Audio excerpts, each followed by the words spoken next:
Yeah, all yours, Marcus. Okay, you're very welcome to Tras na Tíre.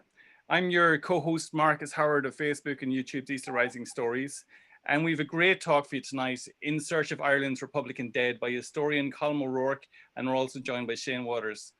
Our thanks to Liam O'Sullivan for helping to host the event. Colum, who you've known before from talks on 1798, is incredible, and he runs one of the best history pages on the internet, the 1798 Rebellion Casualty Database, and it's well worth checking out. However, tonight, you're about to find out when this man focuses on a project, he really focuses on a project. We're looking at tonight all those who have struggled during Ireland's revolutionary 1916 to 23 period. And just something about this talk, this work by Colum O'Rourke is vital to the history of Ireland's revolutionary period because every county is important in terms of Ireland's revolutionary struggle. And he's gathered a number of rare pictures, rare information all into one place. This is information on every county story between 1916 to 23. We've all heard about the well-known names like Patrick Pearse, James Connolly, and Michael Collins. But what Colum is doing, he delivers a never before detailed level of photos and information of those lesser known names who took part in the fighting and paid the ultimate price. Colum, you're very, very welcome again to Tras na Tíre. Thank you, Marcus, and thanks, Liam, for facilitating the talk. So tonight's talk is a general overview of a project being carried out at present, in which we are collecting not only the names of as many Republican casualties from the 1916 to 24 period, but also the photographs if they exist. Now, this has never been done before. We've seen several attempts being made in the past to compile just the lists alone, but not all contain the names of those who died from the disease or natural causes, and while still active volunteers during this period. So we'll start off here now. So as you can see, we cover casualties from each of these organisations: the Irish Volunteers, or Fianna Éireann, better known as the Irish Republican Army. We have the Women's Military Organisation, Cumann, the Youth Wing founded in 1909, the Fianna Éireann, and the Irish Citizen Army, which, as you know, had most of its casualties during the 1916 Rising. Then we have the political party Sinn Féin. Now, regarding Sinn Féin casualties, we decided against adding the general membership who were killed in attacks or by natural causes during this period, and instead focused on public representatives or employees of the party who were killed during the period. So, earliest Republican remembrance. So, earliest Republican remembrance in the 19th century, it was unheard of to have Republican memorials across Ireland. So, in earliest cases, you would find headstones of Republicans with some. What's happening?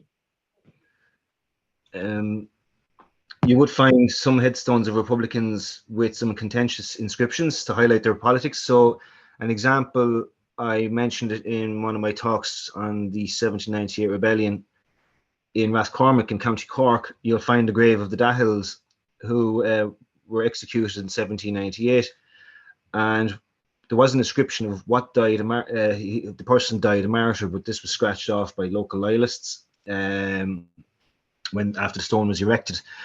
So across parts of Leinster, you'd have these mounds known as croppy graves. You'd find them particularly in Kildare and County Meath when the Wexford men decided to head towards County Meath. There's quite a lot of them up around there. Sometimes just had a mere stone just to denote the marker of the grave. There was also some places of remembrance, but you have to remember that in the early and mid 19th century, there was a period of public. Supposed to start at 9, it didn't. It was a period when public remembrance or even speaking of the 1798 rebellion was not common. So on Whit Sunday in May 1878, so just leading up to would be the 80th anniversary of the 1798 rebellion, a Republican group known as the 98 Club, which was comprised of many sons and native Wexfordmen based in Dublin, organised an event to pay homage to their grandfathers and great-grandfathers' roles in the rebellion. So they travelled down to Wexford and were disappointed in the poor response from the local people, who seemed to have no love for their history and appeared subjugated in speaking about it. The committee members returned to Dublin and immediately began to organise the event.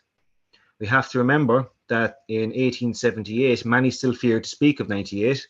The Fenian uprising had only been a decade beforehand, and the Catholic Church had re-established its respects to the rebel priests with Father Kavanagh's recent publication, which had manipulated history somewhat and left out the secret of United Irishmen by claiming that had it not been for the leadership shown by the likes of Father John Murphy, Father Mo Cairns, Father Philip Roach and Father Michael Murphy, that the people of Wexford would have been practically obliterated by the local Orange militia. Kavanagh chose to leave out a lot of the other United Irish leaders, such as Bagnall Harvey, Miles Byrne, and so forth. So at that stage, the attitude towards the 98 Rebellion had sort of improved a bit, but the hatred towards secret societies had increased heavily after the Fenian Rebellion. So people were only reminded of the United Irishmen at that stage, especially constitutional nationalists. We have, so in recognition of Father Murphy and the local Bull of Vogue pikemen, the 98 Club fundraised for the erection of a large 16-foot cross to be placed in Bull of Vogue's churchyard. This was immediately and vehemently opposed by Father Connick, who was the most vocal, particularly against the militant symbols of a musket and a pike carved on the cross. And in the photograph here, you can actually, just above the plinth, you can actually see the pikes. So the cross was instead placed elsewhere in Bull of Vogue, and there was a bit of a crowd there, and it was all great. And then attitudes changed across Ireland. So it would remain there until Connick's death near this laneway in Bull of Vogue. So as I said, Ireland changed dramatically throughout the 1880s and the 1890s. You have the land wars, the parliamentary party's success, you have the cultural revival and a rejuvenated interest in Irish history. This all changed public opinion. So by 1898, the priest in Bull of Vogue was a Father James Long, and he welcomed the ideas of re-erecting and rededicating the cross in Bull of Vogue churchyard. So thousands would travel to Bull of Vogue, and today it still stands there within the churchyard of Bull of Vogue. It's a fine memorial. It's actually quite big. As I mentioned there, it records the names of Father John Murphy, Tom Donovan, Paddy Roach, Tim Kinsella, Jack Murphy, and Matt Gann. So in a sense, this was a roll of honour inscribed in stone. I can't hear you. Can you hear me, Marcus? Yeah, I can't hear you. You keep going. Nuala, turn off your microphone, thanks. Okay. It was the first of its kind in Ireland to commemorate a militant rebellion with Republican associations, and it holds the names of some of those locals who are to be remembered in stone for eternity. So it is, in a sense, a local roll of honour.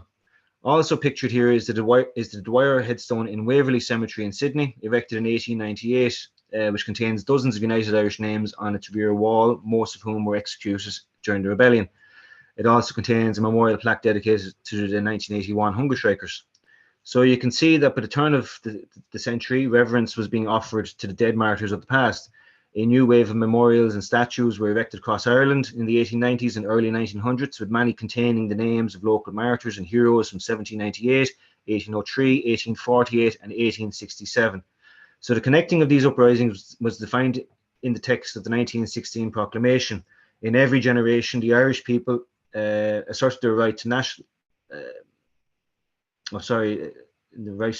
freedom and sovereignty 6 times during the past 300 years. They have asserted in arms. So the Republican movement were thus legitimizing their need to rebel by recognizing the brutal sacrifices of the past. Rolls of honour were soon becoming popular. Newspapers recorded the deaths of the Irishmen who had fought with the British Army in the Boer War, and today we can see their names, some of their names, on the Fusiliers Arch in Dublin Stephen's Green.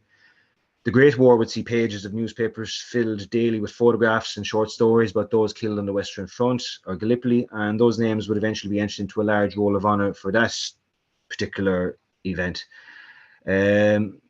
It was by then an impossible task for Republicans to reach back to 1798 or 1803 and to place on a granite or marble plinth the names of those low-ranking insurgents who died in those times. It was impossible because the names had not been passed down because of who fears to speak of 98. So instead, Republicans, the names of Allen, Larkin, and O'Brien, the Manchester martyrs, they would principally adorn Republican illustrations during this period. So they were, in a sense, the heroes of Irish republicanism before 1916. So after the Rising, things have course, would change. Irish republicanism would change, would charge ahead with commemorating their new martyrs, who, according to Tom Clark, their blood sacrifice had rejuvenated the spirit of the Irish nation. Memorial cards would be printed with the names of the dozens of Republican casualties from the rebellion. The Republican roll of honour had, in a sense, begun. So here we have some images which sums up the various efforts by the Republican movements to remember the patriot dead throughout the generations. On the left, you'll see the 1932 edition of The Last Post. So this booklet was commissioned by the new National Graves Association to record those who died, particularly in Dublin, between 1916 and 1923. The NGA, the National Graves Association, with financial support from all members of the IRA, would focus on the project to mark names and events in stone. New memorials were erected. Plaques were placed on the walls of buildings where a crucial event occurred. The Republican casualties of the 1916 Rising would finally have respect paid with a simple stone marker in Glasnevin and Dr. Stephen's Hospital. In the 1930s and 40s, the NGA were also busy planting memorials to the dead from the 1798 rebellion and the Fenian uprising. So we got stones erected in Carnew, comes to mind. That's dedicated for the massacre there in 1798. That's just one example that comes to mind. Respect for the dead, alongside remembrance to the sacrifice made, was then and is still paramount aim of the NGA. So new editions of The Last Post were commissioned throughout the 20th century, with the 1976 edition including casualty names from across Ireland from the 1916 to 24 period, alongside those who were executed in the 1940s in the Irish Free State, the Border Campaign, and the earliest Republican casualties of the recent troubles in the North. More detailed publications, such as Tim Horgan's inspirational Dying for the Cause, has given us a renewed interest in these lesser known or forgotten casualties, but that book focuses on Kerry. Today, we still see the sale or advertisement of the Easter Lily from across the various branches of Irish republicanism, bar established government parties who never adopted the use in commemoration in the 1920s, when it was sold by 1916 veterans and other Republicans to help support the families of the Republican dead. So here, with no disrespect shown to any of those casualties displayed here, I simply added as many as I could to one slide. So this is to highlight their popularity. We have Kevin Barry, a lad of 18 summers, Carl Rua, Liam Lynch, the 1916 leaders, Joe McKelvey, Rory O'Connor, Liam Mellows, Sean Tracy, Moran and Whelan, and Harry Boland, amongst many others. The reason I added all of these photos into one slide is to show to you that this is what you would receive from a simple Google images search of Republican casualties. So as you can see, most are very well-known images to you, and only really Charles Darcy at the bottom there, he'd be one of the lesser knowns. However, his memorial card was used in mainstream articles that were related to young casualties of the rebellion. I believe he was only 15 or 16 at the time he died. I don't have the exact date of birth and death with me right now. So when searching for a photograph, if it existed, of one of the lesser known casualties, it would result in an excruciating search across social media, as some gems have shown up here and there, and in historical and newspaper articles. With much of the decade of centenaries behind us, many photos of the lesser knowns have come to light, thanks to local history groups, commemorative groups, and new publications. So here's an example of a picture that we all know of. It is the officers of the Cork City Battalion of the Irish Volunteers. Anyone who just has a basic understanding of the history of the period and who's familiar with this picture will just see two prominent casualties. Cork's Lord Mayor, Tomás McCurtain, in the centre front, seated, who was gunned down in his home in March 1920, and also his successor. He's in the back with the bowler cap, second on the right. It's Lord Mayor Terence McSweeney, who died from hunger strike later in the year. Some of us seem to forget that Tig Barry, with the walking stick in the front, was shot and killed in Ballykinler internment camp in County Down in November 1921, and that 2nd Battalion Vice Commandant Paddy Trahy, in the back row with the large coat on the right, he would die from injuries received from a grenade explosion exactly a year before Barry. So we'll go back now to 1916. So we all know of each and every leader who was executed. There's no disputing that. So apart from the historians here and possibly some relatives, we can admit that most of us know very little about the low-ranking casualties recorded in total. We can admit that most of us actually know very little about them. Marcus has actually done us a great service with many of his documentaries. He's focused on a lot of the people from the 1916 Rising, and he's interviewed their families. So tremendous work from Marcus. We have 84 names of casualties recorded in total, which also includes the 1916 leaders, the 16 men. All are photographed apart from Lewis Byrne of the City Hall garrison, John Crummian, who was shot while making his way to join the insurgents on the Tuesday. We have Edward Cosgrave, GPO garrison, and James Byrne of Jacob's factory. So it's just those 4 insurgents. So if by chance you have a photograph of any of those 4 men, we'd love to hear from you. So a photographic roll of honour already exists for 1916 with the brilliant publication They Died by Pierce's Side by Ray Bateson, a book I would encourage you to have in your collection. So here I have included several of the 84 casualties. I would love to be able to throw in a few minutes to each casualty, but we would be here all night. They're simply here to show you that there are photos out there for the names and that you're only familiar with as being carved in stone or typed on a page. So we have actually the youngest Republican casualty of the 1916 Rising, Sean Healy. I believe he was 14, maybe going on 15. Shane can actually probably verify that. He's not actually the youngest Republican casualty from the period. We have a young fella who was at 10 years of age, was killed in the Civil War. So 1917, a year of rebuilding for the Republican movement. So Bateson's book was a great template for us to start searching for 1917 deaths. And as you can see from the simple chart, the biggest cause of death for Republicans in 1917 was respiratory issues, mostly from post-rising incarceration in English prisons or in Fongok. It was also the year of the first hunger strike, which resulted in the death of Thomas Ashe, a figure we all know of. And as you can see by these figures, the project has collected 20 names, of which 11 are photographed.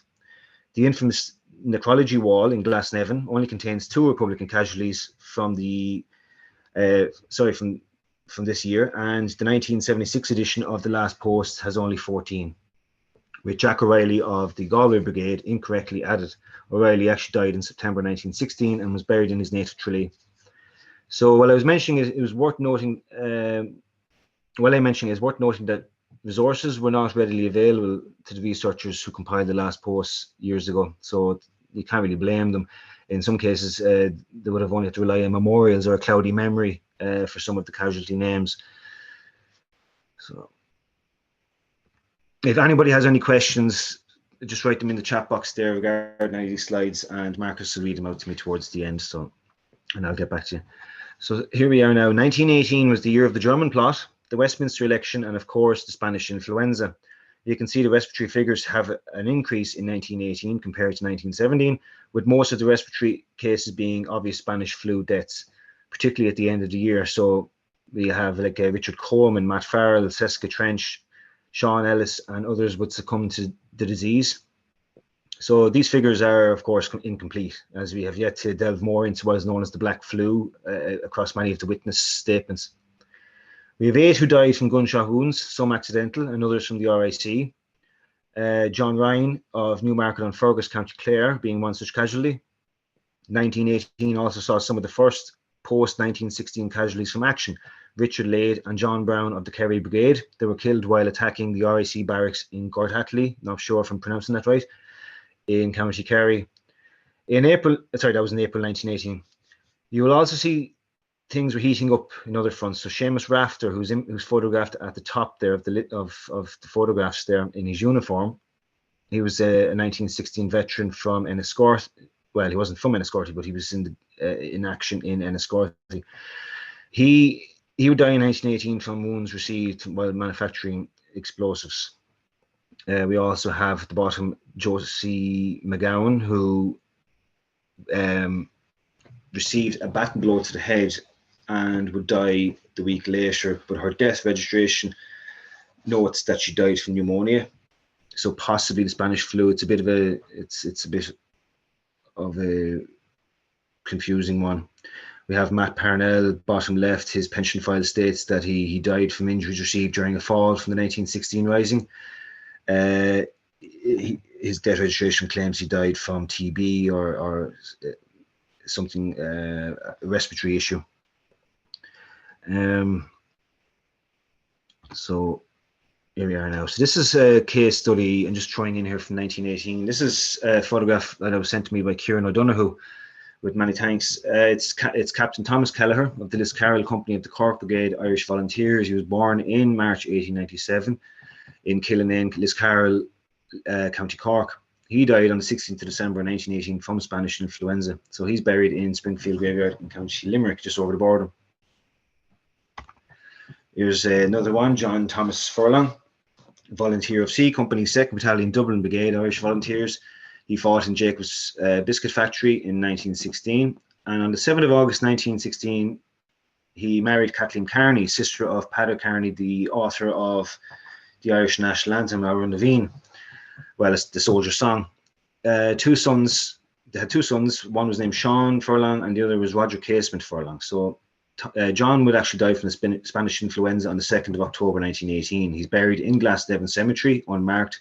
And Kathleen would later marry Stephen Behan, and two of her notable sons was Dominic and Brendan, the poets and Republicans. So, as you can see from what I've listed here, this is how we've been finding the casualties. Just a quick idea.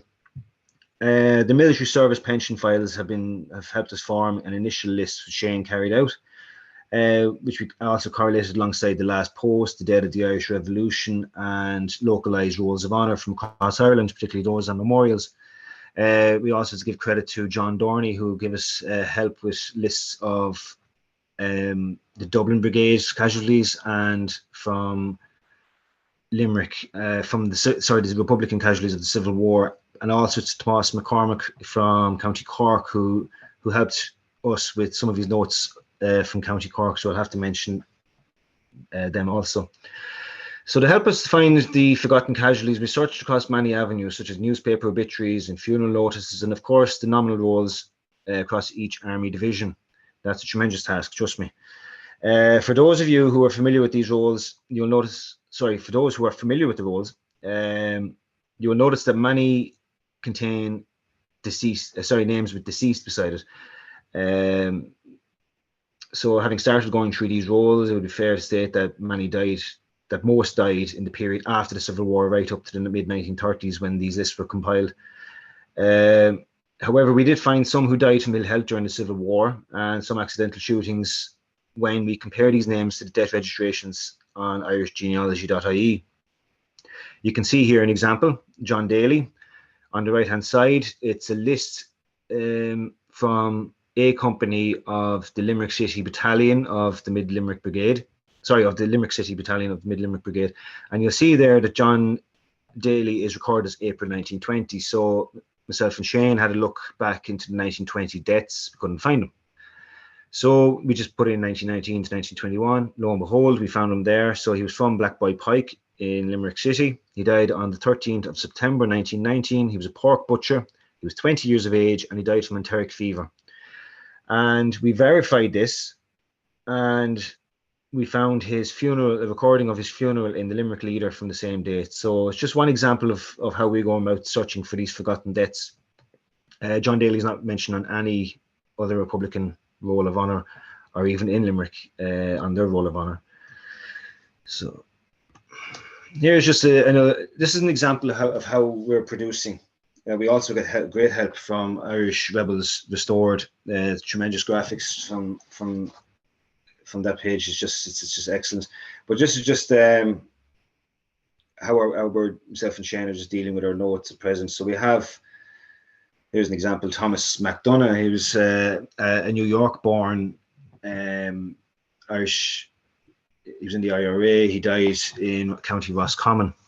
We also, as you can see, we put in a segment of a ballad or a poem that was written by his fiancée, I believe, So we try to make things respectful, personal for each casualty as possible. We give a description, as you can see, of the date of birth, address, occupation, his death, and where he's buried. And so this is just an example. It's only one casualty out of over 900. So that's just one. This is just how our notes are looking right now, of just taking an example. So 1919. This is recognized as the first year of the War of Independence, or Tan War. You can see that respiratory numbers still leads the figures, 43%. And some of the most recognizable names of those who died from such issues were Pierce McCann, the East Tipperary TD in the first Dáil, and Rose McGuinness, a Cumann veteran of the 1916 Rising, who was she was garrisoned at the Four Courts. She was a niece of Joe McGuinness TD. She also died around this period in early 1919. You will also note that this project has found 33 Republican deaths compared to the 8 recorded in the last post. You can see I don't record the necrology wall as it's incomplete. So 1919 would see several more deaths from gunshot wounds, particularly Robert Byrne of the Limerick Brigade, he's pictured there on the left, who was shot and mortally wounded while escaping from custody, and Martin Savage, pictured at the top. It's a very common image, and many of you might know of this photograph. He was a Sligo man, 1916 veteran, and in the Dublin Brigade. Now, Martin died at the failed Ashtown ambush in December 1919. So it has a poor return for photographs. As you can see, there's 33 names listed. We've only got 9 photographed. Also at the bottom here, the second photograph with the bandolier, that's Edward Nolan from North County Wexford. He died while crossing the River Slaney while on a training exercise. And the last photograph on the right hand side, that's McGandy from Derry, one of the first recorded casualties in the last post for 1919. He died in suspicious circumstances and his body was found in the River Foyle. So we have here Seamus Jim O'Brien, Brigadier of the East Wicklow Brigade, of the IRA. He was born in Morris Castle, Kilmuckridge, County Wexford, and he fought in Enniscorthy during the Rising.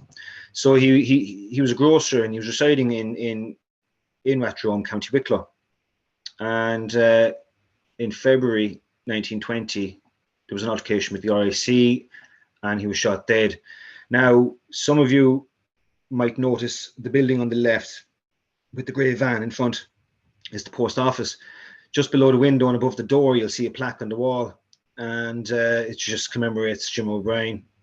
But ironically, this is the scene from the film Michael Collins. This is actually the place where in the movie set, Michael Collins shouts out, "Who will take my place?" You can actually see the railway bar behind, which still has, it's still actually called the railway, but that's actually the scene from the film Michael Collins. Was actually filmed on the site of where an IRA brigadier was shot dead.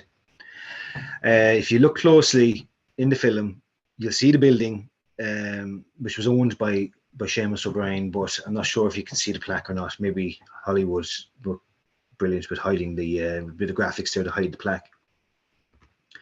So Balbriggan, September 1920. Everybody knows the central image. We've all seen it somewhere along the line of the memorial at the bridge in Balbriggan of Seamus Lawless and Sean Gibbons. And when I was searching for these photographs, could not find them. It was just delving deep across social media and newspapers that I actually found a memorial card for Sean Gibbons, and I found on a newspaper article the photograph of Seamus Lawless. So now here they are together. So memorial cards, and very interesting. These can tell a lot. As you can see, there's some beautifully printed ones there. Some of these are actually from the Dullahan collection. So many thanks to Conor Dullahan for sharing as much as he could with us. He's been fantastic there. So I have to tip my hat to him. We also have several have been sent to me. We have Cornelius Foley of Macroom in County Cork. We know from these that there's no images for these casualties. We've been talking to some of the families, and they've had no they have no photographs. So at least we know not to waste resources and time searching for them. Sean Fitzpatrick, up the top left, Sean Fitzgerald from County Waterford, no photograph for him. All that exists is a photograph of his funeral that I saw recently, actually on a social media page based in Waterford. We have, interestingly, Charles Slevin from Dromore in County Tyrone, who is often he's recorded as a civilian who was killed in the Dromore massacre in April 1921, where several men were brought out by the specials and killed. You look at his memorial card here, Irish Republican Army. Maybe his family didn't want to have the IRA association in case further attacks by the specials. We don't know. I don't know too much about Slevin, but just when I saw his memorial card and I saw Irish Republican Army on it, I said it's a nod towards his Republican associations. We have Kevin Barry. It's a fine memorial card, completely in Gaelic, especially in the old script. So Cuivine Guro de Barra. There's actually quite a few Kevin Barry memorial cards, but that's one of the nicest ones, I believe. We have Sean Finn, Brigadier Sean Finn of the West Limerick Brigade. He was killed in March 1921. That's his memorial card at the top. And then down here we have two Kerrymen. We have James Daly and Daniel Allman. And so we've been gaining a good few photographs from these memorial cards, and been tremendous help. If anybody has any memorial cards from the period, from the Irish Volunteers or Irish Republican Army, coming on, Fianna Éireann, we'd love to hear from you. We have Sean Doyle up in the top right, alongside Richard Fleming, who has no photograph, and at the bottom right, the Kilbrittain massacre victims in County Cork, Cornelius McCarthy, John McGrath, Timothy Connolly, and Jeremiah O'Neill, and who were killed in February 1921. So 1920, the year things would heat up dramatically. We have 229 names compared to the last post 250. So if you're familiar with any of the deaths recorded in the 1976 edition of the last post, you will notice the inclusion of many civilians, to no fault of the researchers at the time. Many of the Irish civilian casualties were given the same reverent respect as a fallen volunteer in some regards, and over time memory has allocated them maybe an honourable role, an honourable rank in the Republican casualties. So in some cases, many were Republican sympathisers, but as mentioned, before we decided to leave them out of this project, otherwise there'd be maybe 10 volumes of a book. It'd be too much. So it's a hard one to call in some cases. So the Scariff Martyrs, so that was recently brought to public light by the excellent work of Dr. Tomas McNamara. There was 4 men, 3 of whom were IRA volunteers, and there was a civilian, Michael Egan. Without doubting that Egan was a Republican at heart, quite possibly, and but he shared the same fate as the others, but he was not a member of the IRA, so we had to leave him out. We can say the same with Conor Clune in relation to the Double Castle killings, and he is a prime example of where a civilian has been given honorary IRA membership because of the nature of his death. You often see the picture of Dick McKee and Peadar Clancy and Conor Clune together in a postcard or in an image. And I'll admit that when I started this project, I actually believed he was an IRA man, or at least a Sinn Féin representative or some sort, but I was actually told he wasn't. So there were some tricky decisions to make between myself and Shane. And now on the graph, you'll see a significant number of summarily executed. So these are Republicans who were simply shot in their beds or pulled from their homesteads and shot in front of their families by Crown forces or disguised policemen. We also have to take into account that the pogroms of Belfast had also started in 1920, which would result in nearly 500 deaths across 2 years of street violence, random shootings, and targeted murder. Many of the Republicans murdered in this fashion in Belfast had been victim of the Cromwell gang and the RIC officer, District Inspector Nixon, who it is believed masterminded many of the brutal nighttime killings in Belfast, including the killing of the apolitical mBán family. 32% of those killed in 1920 are deemed to have died in action from wounds received in action. 10% were extrajudicial killings of Republicans, So by this, I mean those who were shot in random circumstances, such as Bloody Sunday, which saw several IRA men killed or mortally wounded at Croke Park, or the two volunteers, Patrick Hennessy and John O'Loughlin, who died at the Canada Cross shootings in Milltown Malbay in County Clare, and so forth, examples like that. So, Bloody Sunday. So here we are, Republicans who died on the 21st and 22nd of November 1920, or as a result of the actions carried out of that day. So some of you might not have known that Michael Hogan, whom the Hogan stand in Croke Park was called after, and the only player to die on that day, was a volunteer in the Thomastown Company of the 8th Battalion, 3rd Tipperary Brigade. We know of his brother Daniel Hogan, who ran the Monaghan IRA alongside Owen O'Duffy, but Mick Hogan's association has clearly been quietened or diluted.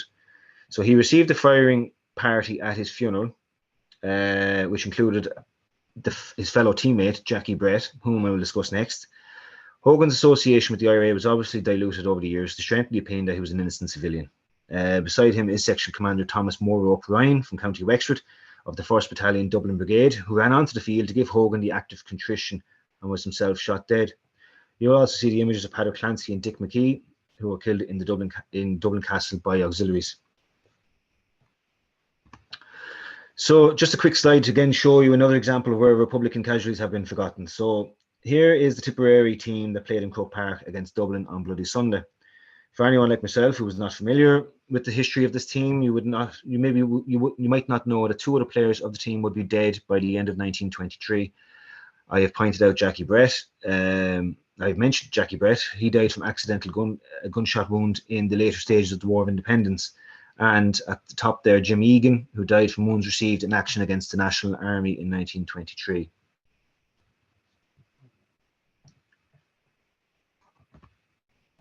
So this image, these photographs are possibly the most powerful photographs of the War of Independence. We're familiar with these photos of the Lochnam Brothers, Harry and Pat, who were arrested and brutally put to death by the Tans near Kinvara, County Galway. So it is obvious that these photos were staged to show the world what was being done to the Irish people by the Black and Tans and Crown forces. I won't go into the description of how they died. Many of us actually already know. But I found this poem on the school's folklore from, I forget, I'm awful for not recording it, I'm sorry, but it's if you actually put in the Lochnam Brothers in the school's folklore collection, you'll find this poem. It's quite a long poem. Now, this is actually one of the tamest stanzas of the poem. It gets quite descriptive about flesh and bones and so forth. But it's a very poignant poem. We added the entire poem to their biographies within our project. The pond is the picture of the pond at the bottom is actually where the remains were found. It was several miles from where they were arrested, but their remains were found there. So 1921.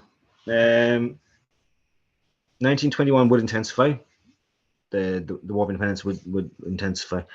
So that is obvious in the numbers of fatalities within the Republican ranks alone. So 338 names are recorded just for those 6 months and 2 weeks of the conflictual part of 1921.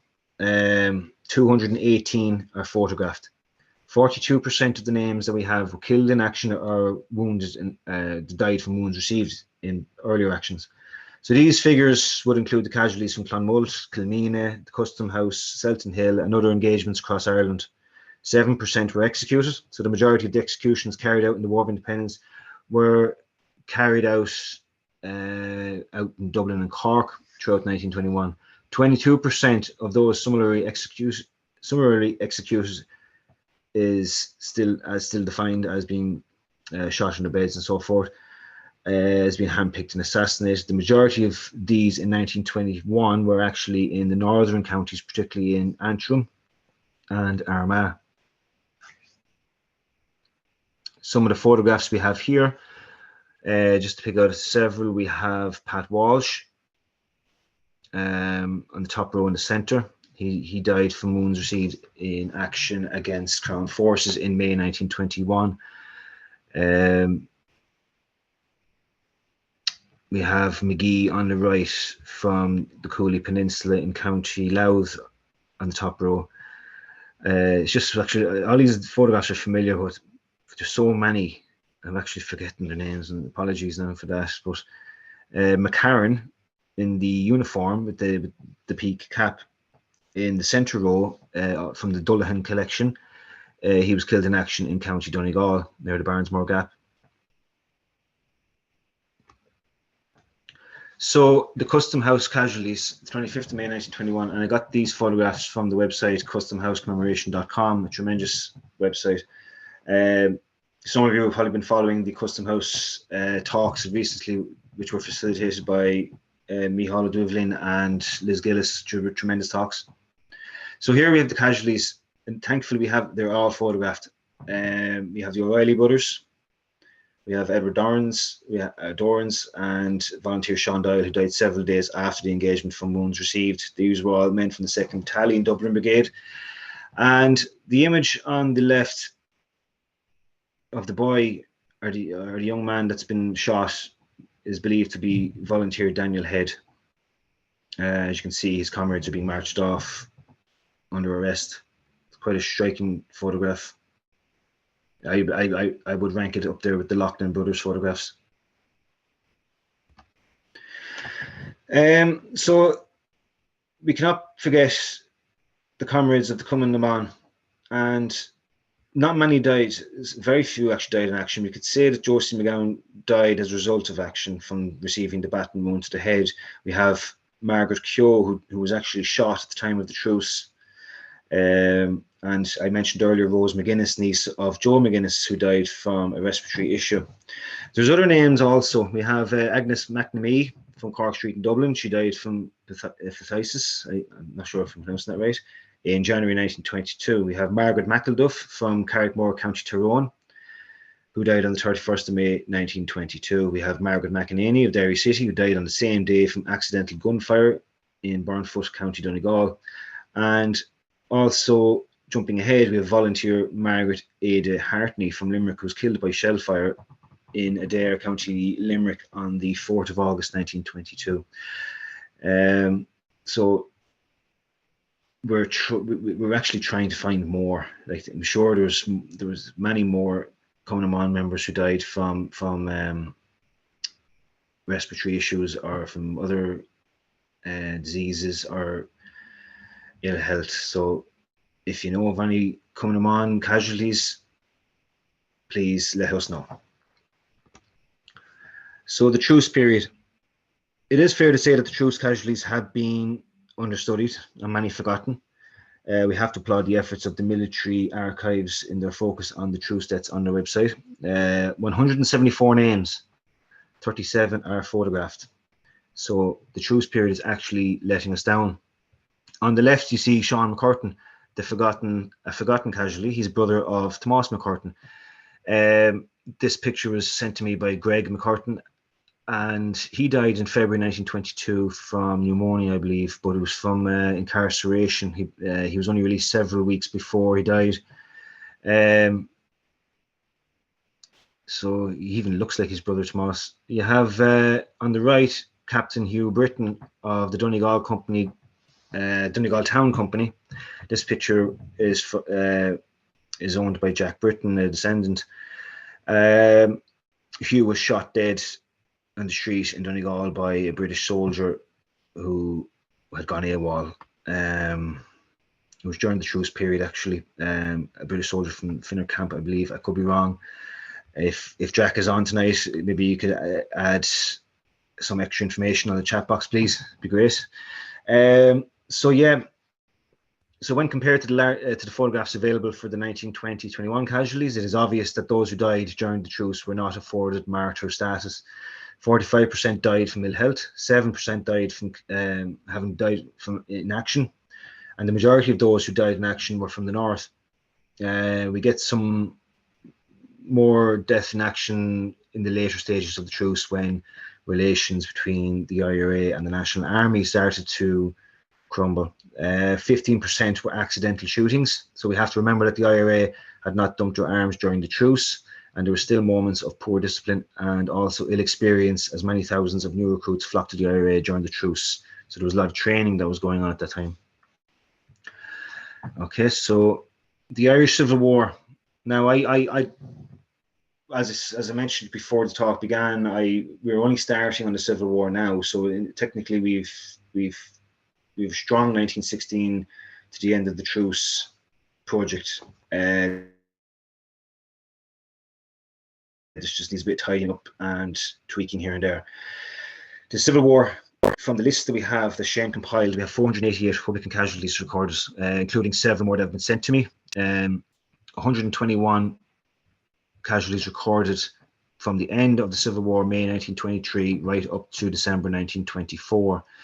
And we're trying to find more of these guys because a lot of them had died from ill health whilst in the Curragh camp or Mountjoy or Kilmainham. And a few of these pictures here, now these are a variety of photographs I'm going to show you. These are from 1922, these photos. You recognize Harry Boland's top row on the left. Then we have Harrington from Kerry with his hand up to his neck. He's the fifth on the top row. On the bottom, we have James Stevens. This is James Stevens. Again, so many names going through my head. With the cap turned tilted sideways. He was originally from Fermanagh, but he was actually murdered by the CID, Free State CID. I don't really want to go into descriptions of the Civil War and deaths just now because, like I said, I'm only just starting on the Civil War period, and I don't want to say something that could be incorrect until I'm fully sure.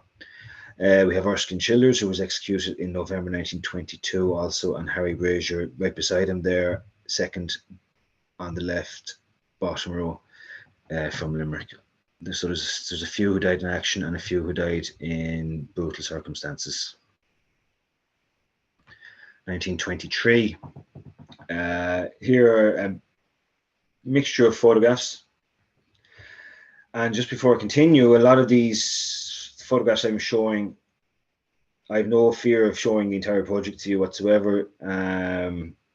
All of these photographs aren't even, the photographs you're seeing on this talk aren't even half of what we have. So a mixture, we have a mixture here of those who were executed, the infamous executions of the Civil War. We have some that were murdered in brutal fashion. In the middle row, the two men with the hats is Jarrow O'Donoghue and Buckley, who were killed at Ballyseedy, I believe. We have James Moran beside them in uniform, and the Dicky Bow from County Mayo, and Bobby Bonfield in the bottom, Pat McDonough beside him on the left, and Owen O'Byle Plunkett, who was killed in County Wicklow in May 1923. And on the bottom right, you have Noel Lamass, brother of Sean Lamass, who was brutally murdered in the Dublin Mountains later on in 1923. 23 or 24, yeah. But sorry, just on the moment, just when I'm on the wall here. So here's two case studies from the Civil War. We have Jackie Fleming of the 9th Battalion, Kerry No. 1 Brigade. He was from Gaster Street in Tralee, County Kerry. And on the 28th of March, Fleming was arrested on the orders of David Nelligan. He was conveyed to Ballymullen Barracks and he was shot in the head. So he was buried in Rath Cemetery in Tralee. Jim Egan, as mentioned before, he was from Poblachta near Mullinahone, County Tipperary. And on the 19th of April, 1923, after, having been wounded during an engagement with National Army outside his homestead, he died. So many thanks to Jim Hayes, his great nephew, for sending me that photograph. So the forgotten casualties, and there's many more. There's many more than just these few photographs. We have volunteer Martin Tierney. We have Captain Andy O'Sullivan, one of the hunger strikers from the Civil War. We have Matt Moran, a Wexford boy who died from as a result of his incarceration during the Civil War. We have Thomas Baby Duggan, who died from ill health caused by incarceration during the Civil War. We have Vice Commandant John McSweeney, who's been brought to public attention recently by the publication of the Forgotten Vice Commandant by his grandson, Pat McSweeney. So, Pat was actually kind to let us use the image. And on the right here, we have Intelligence Officer Daniel O'Carroll, who was a native of Kilmarnock, Lisdole, County Kerry. He was a professor at Belvedere College in Dublin, and he was a member of D Company 2nd Battalion of the Dublin 1st Brigade. He was also friends with Paddy Moran, who was executed during the War of Independence.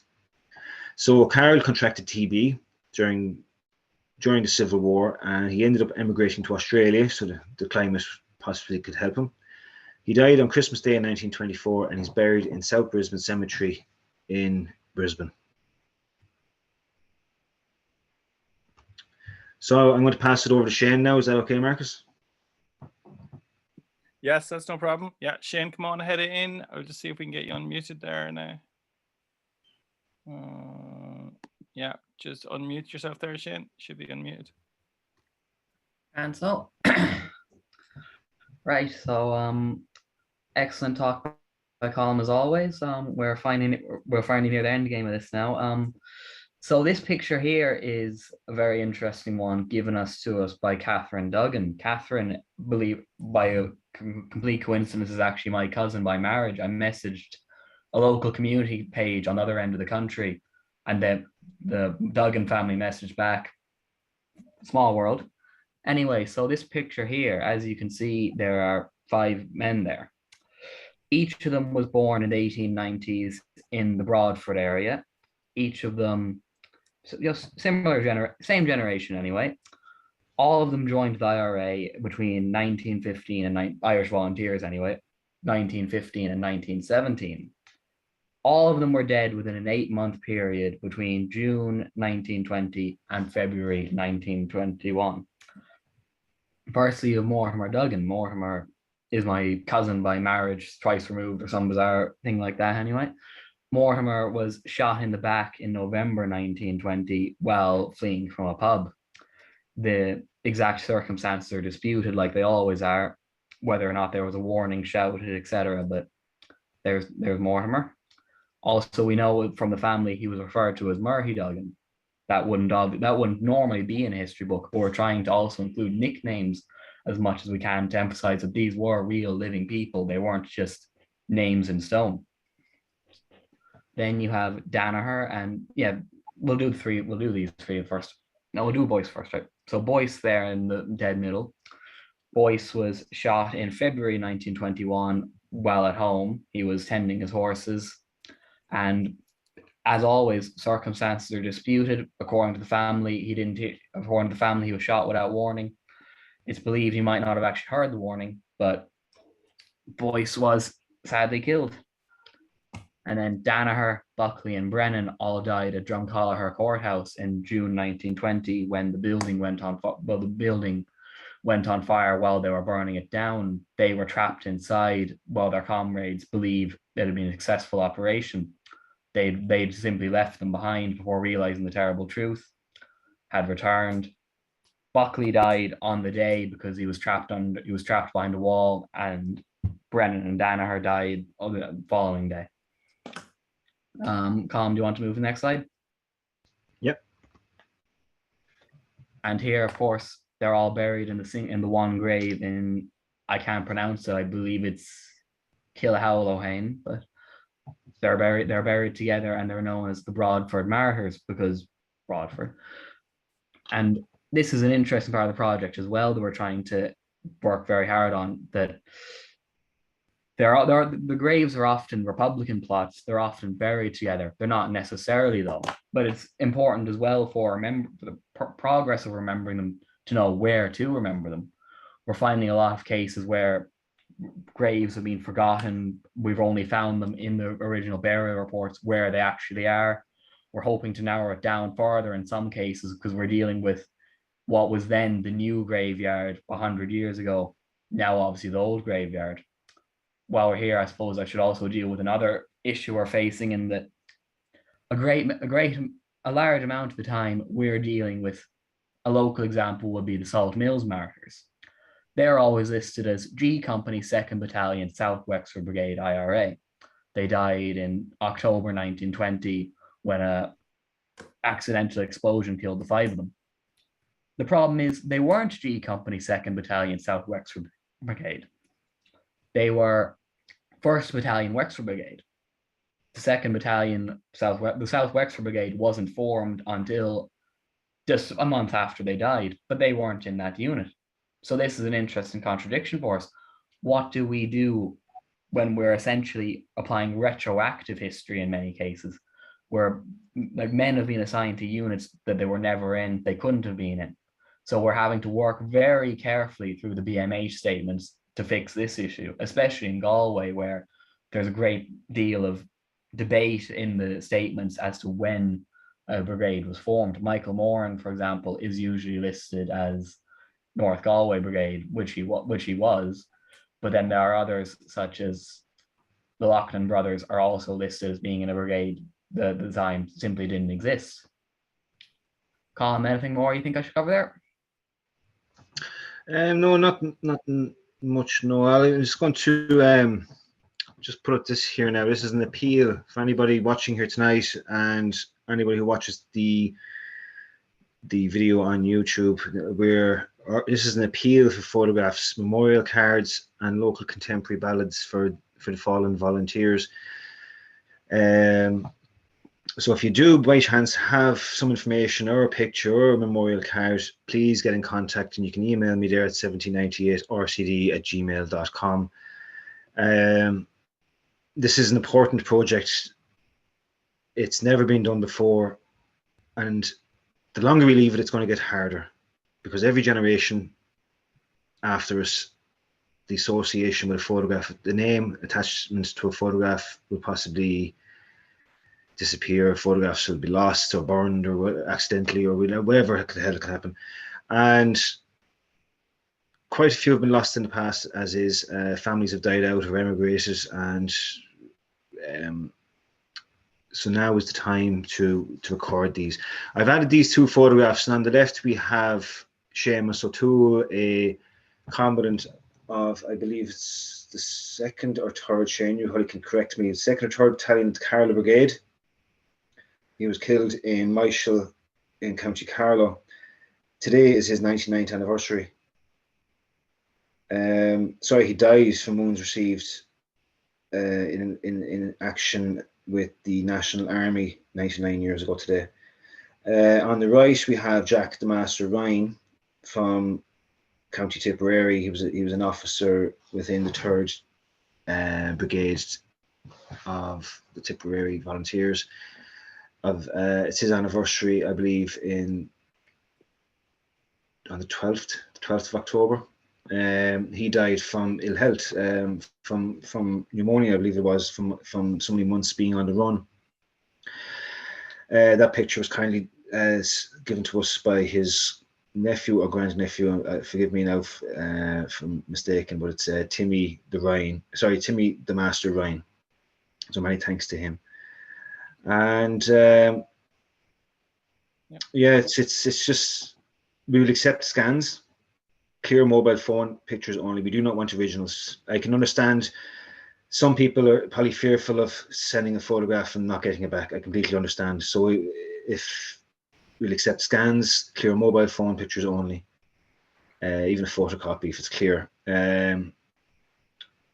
So courtesy will be given to everyone who helps us.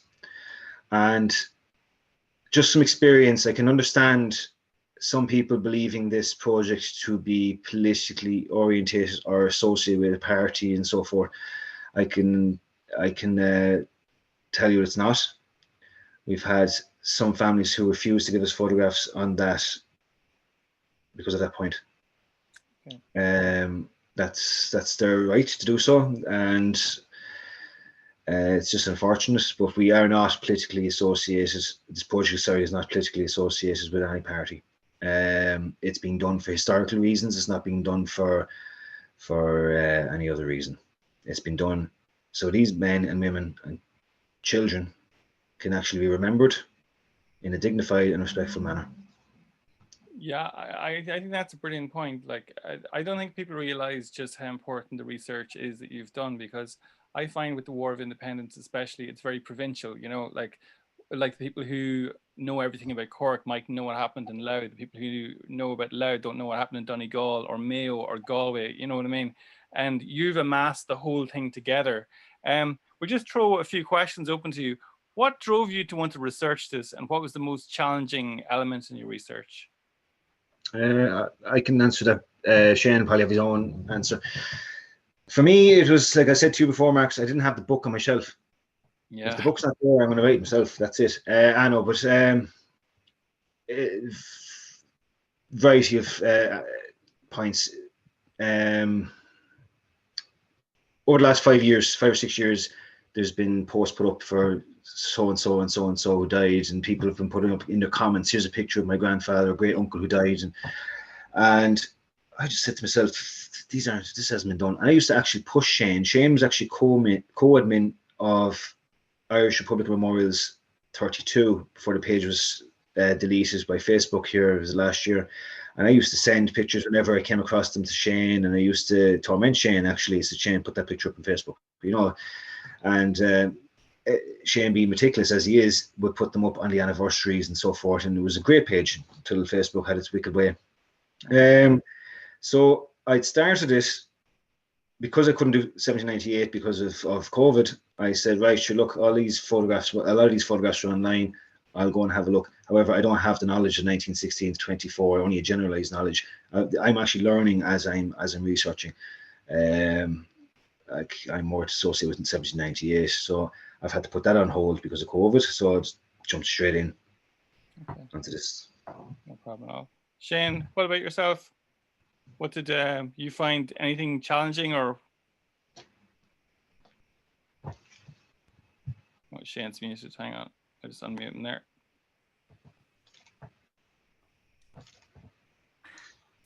Yeah, well, it obviously has been a huge challenge because simply it hasn't been done. I remember when we started out, I initially thought we would essentially be going to the last post 1985 edition, working from there, but there were so many gaps made because of how old the book is, and no one has updated it ever since. And I was doing I initially was going to do a book on the Wexford Roll of Honor because that hasn't been done since 1966. So it's kind of, the tale is grown in the telling, and Colum referenced my page there. That was a key factor in why we decided to do this, because there was no single resource in all of Ireland, bar that page, that was even attempting to do a detailed write-up on all the anniversaries. Belfast National Graves was doing small acknowledgement here and there, but my page was the only thing doing something where going into detail about each action, each death, where they're buried on the actual anniversary. Most of that work is also gone because I didn't back it up before Facebook deleted it, which is an important lesson. Wow, you had no warning or anyway, we won't get into that, but like that was a brilliant page. It was a fantastic page. Yeah. But I will just read out what some of the comments are here from everybody. David Flood has asked, my mother's family were Protestant Sinn Féiners in Rathdrum during the War of Independence. The grandmother told of many things, but one was that the auxiliaries decapitated a man and left his head in the railway station. Have you heard of that or not? It's okay if you haven't. I haven't, anyway. Shane, have you heard anything like that? No, he's muted. Hang on, I'll just unmute him again. So do we just go on to one or two other questions here? Let's see. Barry Keane pointed out that in Cork, for example, that a number of deaths predominantly on the anti-treaty Republican side for fear of reprisal by the families, but also because of not having complete records on the Free State Republican side, which were not recorded. Did you experience this? That's from Neil Collins, pal. We did. You do come across a lot of cases where you have are the IRA or are the volunteers, and we still have a few question marks around some of the profiles, and we just need to delve deeper. You will notice also, like as mentioned, where families feared reprisals, such as the memorial card I mentioned earlier with Charles Slevin. It's generally considered that he was a civilian who just happened to be in the wrong place at the wrong time. But his memorial card proved that he was in the IRA. Maybe his family maintained that he was a civilian. I've come across several other civilians can't think of names come to mind from across the country where to this day the family maintain that they were not in the IRA because they were told so by their parents. You have to remember it's a secretive organization as well. Some people didn't actually tell their families that they were in the IRA, particularly. Maybe they didn't want to bring the hardships upon them. Okay. If so, I can imagine. Yeah. And was it difficult to get photos from any area or county in particular? Like, does any one stand out? Some of the worst are actually my home counties. Carlow has let me down. Ingersoll Snowdy TD has helped me this week actually with a relative of his, Edward Snoddy, who was killed in the Civil War. Many thanks to him. And Donegal is poor as well. Yeah, Wexford's poor, Carlow's poor, Wicklow's poor, Kildare. There wasn't too many casualties from Kildare in the War of Independence. That I'm sure that changes in the Civil War. Dublin was very good. Cork and Kerry. Kerry was a great help with Tim Horgan's book. And the Martin Moore collection, I have to mention as well, has been tremendous. Tipperary is very good.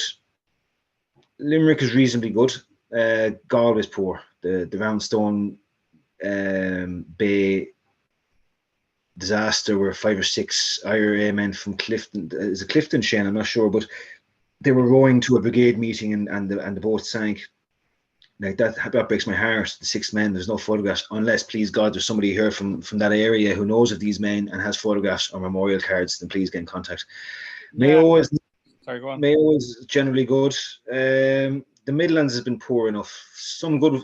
Roscommon, there was a lot of casualties in Roscommon, and about half of them are photographed. The north is actually quite poor. Okay. You can imagine in the 1960s and 70s your house is being raided. You don't really want to have memorial cards with Irish Republican Army stamped on if there was people going to raid your house. I can imagine. I'm not sure. That's just one theory that was brought to me by Daniel Jack. But I find the same, like even when I'm making like a documentary and you're trying to tell a story of somebody who's brilliant and you can't find a photo and you're pulling your hair out trying to like get like a photo of them, because it would really make the story rather than just like, you know, random shoulders of somebody, you know. So it's brilliant what you're doing. Whose story stands out for you, Shane? Is there anybody else apart from the photos at the end? Well, the fact that you managed to throw in that one line there through a curveball, I was going to say Duggan. Actually, Duggan's an interesting one in that it comes up a lot in the reports. Stuff like the man wasn't politically involved. We don't know why they shot him, but Duggan's one of those examples. They say in the newspaper, in his obituary, oh, the innocent man, they picked him out for no reason. But it was like, I mean, that's another thing I suppose to go into quickly. There are quite a lot of deaths here where it was simply pure random chance that they happened to kill an IRA member because the sheer amount of IRA members, like Bloody Sunday, for example, the 14 killed in Croke Park, 4 of them are IRA. That is actually a huge number when you think about it. That is, they're firing at random, and 1 in 3 people they kill is a member of the IRA. Okay, that was me buying time. It was a good answer. Okay. O'Toole would be, I suppose, one that really stands out because I did quite a lot of work looking into his story, and we were lucky to get a photo of him. Well, I'll go with James Hoey. James Hoey isn't on the pictures we shown, but James was a councillor from Bray. James was involved in 1916, briefly interned, and he was in and out of prisons for the entire War of Independence era, constantly in Belfast or in Ballykinlar, and he was released in ill health. He goes off to France to Menton, and then he dies shortly after in February 1922. And it is an absolute coincidence we have him on this list because I was in Bray 3 years ago. I was going to visit another grave. I hopped the graveyard wall because I couldn't find the gate. It was open just down from it. But I hopped the graveyard wall, and there is right in front of me IRA, James Hoey, South Dublin Brigade. And It's only because of that complete coincidence that he was in there. Yeah. And then we also found his picture in the contemporary newspaper reports that hasn't been seen in 100 years bar that. That's fascinating though. Like in terms of when you get to the Civil War, like will you look at the Free State as well, or is it just that you're going to look at the Republican side? Like, what is it, or what's your plan? Well, we're going to continue with the Republican casualties. Forgotten Fallen by Jim Langton tremendously covers the National Army casualties, so we don't want to revise James's work. It's perfect as is. So there's no need to for us to add them in. So we'll just keep it Republican throughout from 1916 onwards. So no problem. John Haggerty has said, "Great project, lads. I grew up close to where Jeremiah O'Harrelly's monument is at the Chetwynd Viaduct in Cork. Hope I said that right. But never saw a photo of him and wondering, have you sourced a picture?"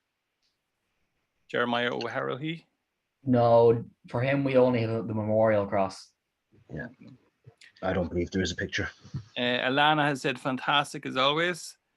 And Liam Shorthall has said, "Terrific work. Thank you for your dedication." Was Seamus Lawless killed in Balbriggan related to Frank Lawless, the TD in the first Dáil? Frank was the great grandfather of one of my comrades. I'm not sure of that. I'm sure. No problem. Liam O'Sullivan has asked, have most of the casualties got headstones and memorials? Did they come across any examples where no headstone or memorial exists? Good question. There are quite a few that have no headstones. Quite a few that are completely forgotten in the local area, let alone have a headstone. There's a few actually that came to mind. I put up a post on the page here about 4 months ago of Joe McDonough, TD, who died from ill health whilst on hunger strike. I believe it was in December 1922. Now, Joe McDonough, TD, was a brother of Thomas McDonough, the 1916 leader. Joe McDonough, as I mentioned, died. He's buried in Glasnevin, and it was initially believed he had no grave. There was no grave for him in Glasnevin, but it turns out he's buried with a family, I believe, called the O'Tooles. Maybe I'm wrong, in Glasnevin, and it's just a mere name, Joseph McDonough, TD. Or I don't even believe TD's actually on it. Maybe not. Maybe I could be wrong. But he's buried there with another family, and the headstone is in reasonably poor state. It's generally, it's actually forgotten. Like, he's a TD from the second Dáil, and there he is there in Glasnevin. And this is happening all over Ireland. I've come across some that have no markers.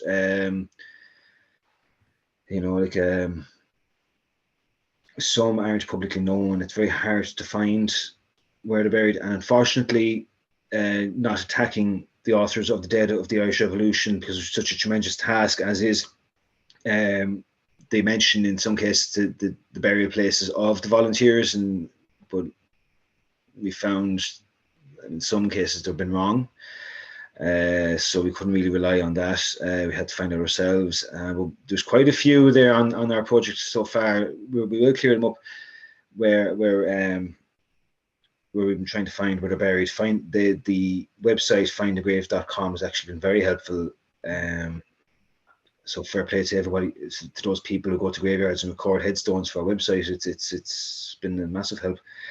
Then you have, as what Shane mentioned with Broadford, you have your Republican plots. Kerry's full of them, Cork is full of them, and of course the Republican plot in Glasnevin. And yeah, that's basically it. Jack Britton has said, let us also remember the Drumbo martyrs, Charlie Daly, Sean Larkin, Daniel Enright, and Timothy O'Sullivan, RIP. The poem that you had for the Lochnam Brothers was, or Lochnam Brothers, as I was corrected before, is brilliant, actually, that you have in it. Margaret Furlong, wonderful research column and all involved. Paddy Campbell, so important to remember these heroes. Fantastic work. Gura Maigut, Mask Laochra, Niel Garo, Nanam Maka. I hope I said that right. My Irish is really bad. But thank you for that. Jono, thank you. Brilliant work. Honor our patriot dead. Michael Harding, fantastic. Thank you. Let's see. Jono has asked, have you found any Sherlocks in your research?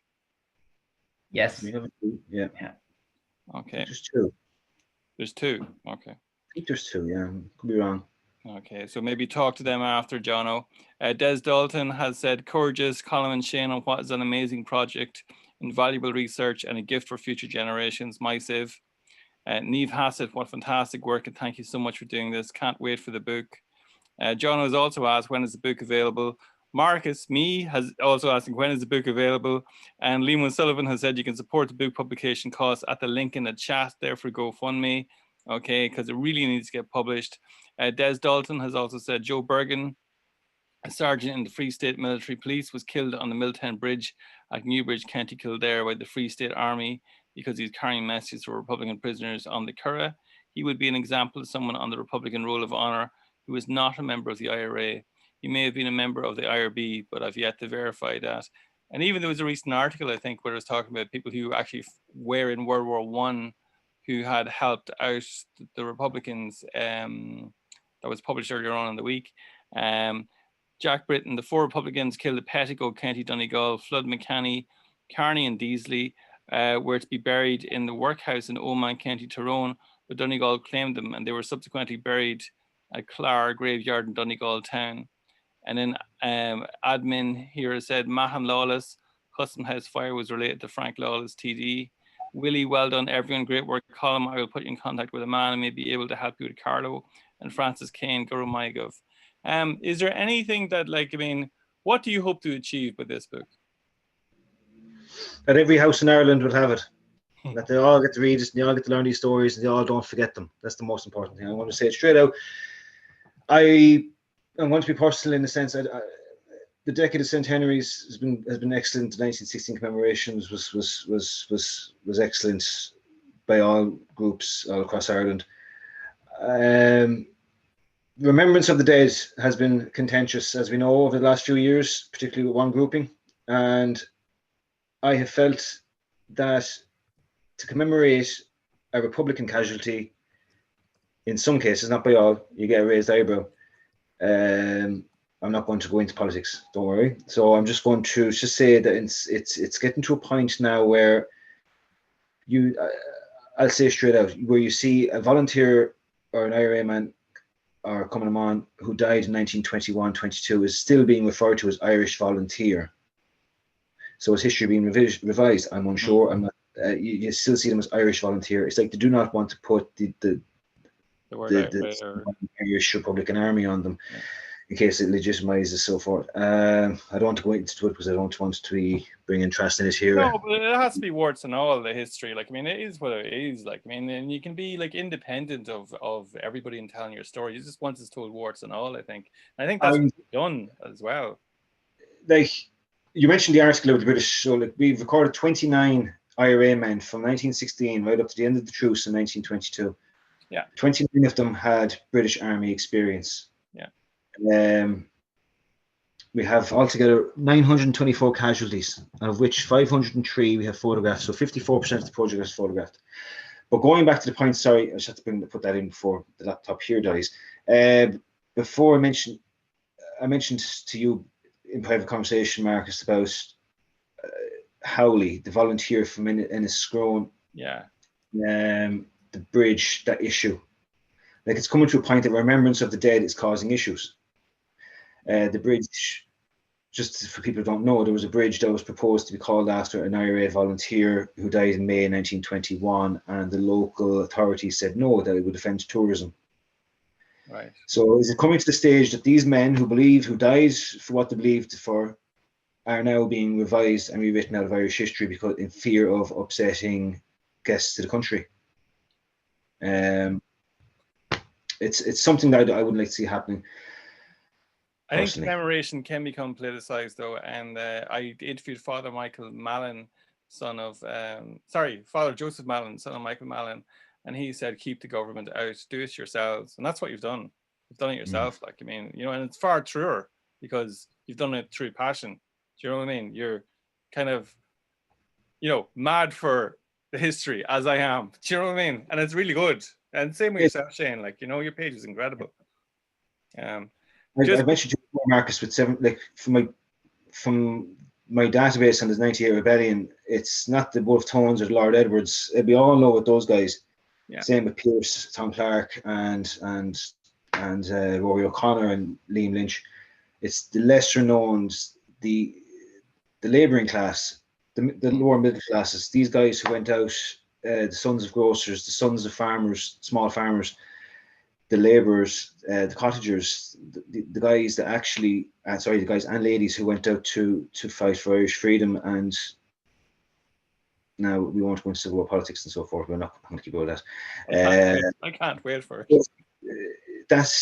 These are the people who are only really remembered, maybe in some cases not remembered, in their local parishes. And even at that, you look at memorials across Ireland, whether it's 1798 or 1916 to 23, a lot of these memorials, they're starting to become a bit weathered in some cases, not all. And it's just the stories. It's the people from from the lower classes who done the fighting, and now they're being forgotten. And we just want to remind people about them. It's bring them back to light. Yeah, no, and you've done fantastic. And also, like, I mean, it's not just them, but they also had families, they also had wives and partners, and I'm sure they would have wanted, like, I mean, their husband, boyfriend, whoever remembered as well, in terms of what they've done. So what you've done is great in terms of like keeping history alive. It's really, really important what you've done. To everybody who's joined tonight, including Mick Nugent, who's looking for volunteer Daniel Crowley, one of the 6 Ballycannon boys. You really, really are great to have joined us tonight. Hopefully this is far more entertaining than Ryan Tubridy. I think it was. And thank you all very much for joining. Marcus, can I come in briefly? Yeah. Yeah. Another important thing I think we forgot to mention is this isn't a for-profit project. We are not here essentially, taking these pictures off people and building a nice little cash fund for ourselves. Whatever money we do make, we're hoping will be going towards projects such as hopefully maybe erecting headstones to some of these men who have been forgotten by the ravages of time, or restoring some of them that are nearly illegible around the country. We're just thought it important to mention that as well. Absolutely, that's very important, actually. It's really pure what you're doing. And on that as well, I'd like to thank anybody who sent us information in the past, whether it's just a brief bit of information, a photograph, a memorial card, anything at all, or even just the encouragement from people has actually been spectacular as well. It's been very uplifting at times when you're after spending 8 hours trying to find a photograph of somebody and it doesn't exist, and then you just get a message from somebody saying fair play to you. Like, that's meaningful as well, and we really appreciate everything from the people across Ireland and from across the world. Absolutely. Thank you so much, everybody, tonight, and we shall see you again. Okay, bye now. So on.